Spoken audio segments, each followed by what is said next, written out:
guys, Josh from SoccerReviewsForYou.com, bringing you my review plus on-feet video of the brand new Nike Free Run 2017. So every year we get a brand new Nike Free.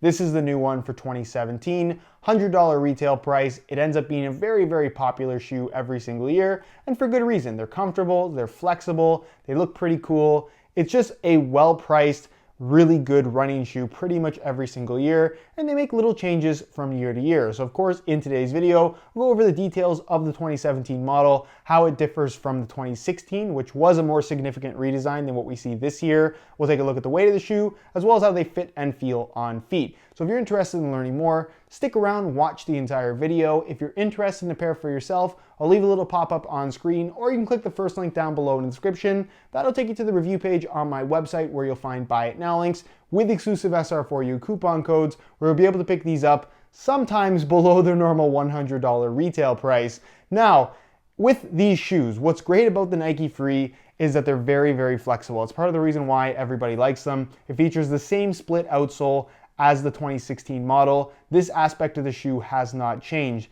It's a really, really soft foam material as the midsole itself, and there's not a lot of rubber on the bottom. You find rubber at the heel and rubber at the tip of the toe. So in regards to traction and overall grip, this is really just made to run at a steady pace in a straight line, not to make quick cuts, not to make changes of direction. It's a runner, not a trainer. So please keep that in mind. In regards to the upper, that's where they have actually made changes to the shoe. The upper is now a more intricate, more tightly knit upper material. It's still a mesh base, it's not actually Flyknit, although it definitely does have the Flyknit look to it to a certain extent, more so in other colorways rather than this one, but still very, very nice. In comparison to the 2016 model, which featured kind of an internal sock material and then more of an engineered mesh top layer that was really, really soft and flexible, this still has that same softness and flexibility, but I would argue is a little bit thinner and is just a more structured sensation on feet, which I personally prefer. The thing with the 2016 model is, as comfortable as they were,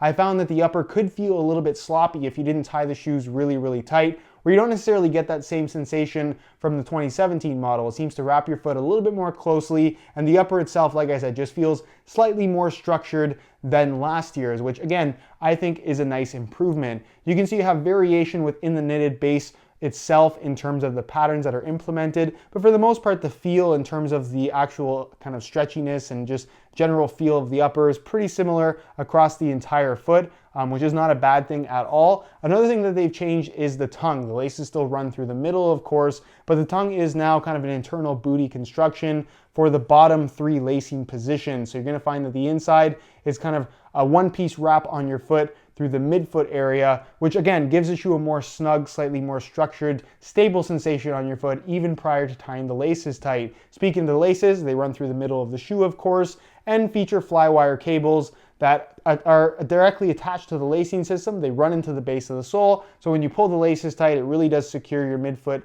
in place nicely, so your foot's not sliding around on the inside of the shoe while you're running. The heel area, obviously a standard low cut. It seems like they implemented a little bit more padding at the very back of the heel, which I personally really like. Feels nice and comfortable. There's still no structure to the back here, just like a Nike Free would normally have, so it has this very kind of sock-like natural feel on your foot. That in combination with the flexibility is partially why they are so popular. And the insole, fully removable. I'll give you guys a quick look at that. Pretty straightforward. It's just a mesh liner on top, and it's made from the standard ortholite foam like you'd find in a pair of regular Nike Free. So again, they didn't really change anything there either. The majority of the changes here are in the upper, which I would say are for the better, and that the shoe does feel a little bit more secure on your foot, which I guess is a preference thing at the end of the day, but I personally do prefer how this upper feels over the 2016 variation. In regards to weight, that's always worth mentioning. These guys in a size 9.5 US weigh in right around 8 ounces. So very similar in weight to last year's Nike Free model as well, and relatively lightweight on your feet. Gives you a nice natural sensation, especially because they are so thin and flexible. So that's enough about the shoes themselves. Let's take a look at the fit and feel on feet. So you can see here on the right foot, I actually swapped in some junior length neon yellow reflective SR4U replacement laces. If you're interested in a pair of replacement laces for your running shoes or your soccer cleats, I'll leave a little pop-up on screen as well as a link down below in the description to the website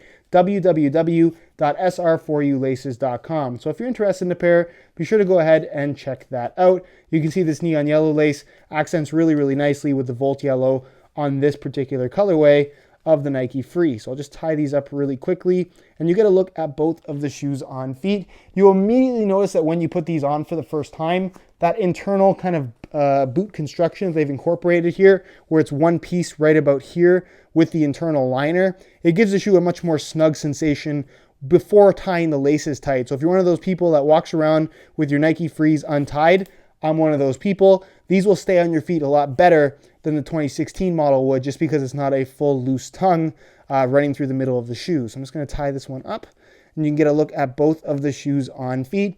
You can see that even when you put these on, it seems to just have a nice tight, kind of cleaner fit on your foot. A little bit better in regards to the tightness, which again, more of a personal preference thing, but I personally prefer the shoe to just fit my foot and wrap it very closely, which is kind of what you're getting here, but it doesn't feel like it's squeezing your foot in any way at all. They're still very comfortable, soft, has that sock-like sensation. Feels like a Nike Free for the most part. Extremely flexible. There's no plastic through the actual construction of the outsole whatsoever. And as far as the underfoot cushioning is concerned, it's the same tooling as what we saw from the 2016 variation.